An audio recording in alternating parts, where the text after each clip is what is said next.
Hello guys, आज के इस व्लॉग में आप देखेंगे गांव की ज़िंदगी के मशहूर कर देने वाले नज़ारे। और मुझे कमेंट्स में ज़रूर बताइएगा आपको कैसा लगा। Thank you.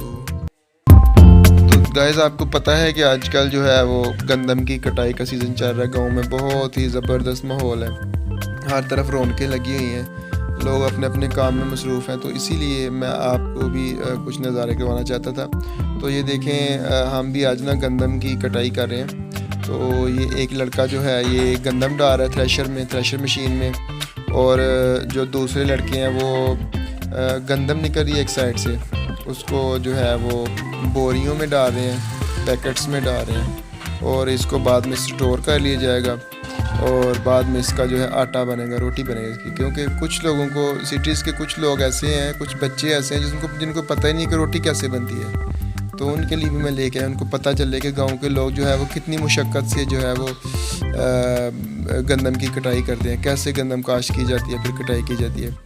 तो आपको भी जो है देख के बड़ा पसंद आया होगा, आपको बहुत ज़्यादा अच्छा लगा होगा। मुझे कमेंट्स में ज़रूर बताइएगा कि आपको कैसा लगा ये नज़ारे गांव के देख के, आपको कैसा लगा। ज़रूर मुझे बताइएगा, कमेंट्स में मुझे ज़रूर बताइएगा। Thank you.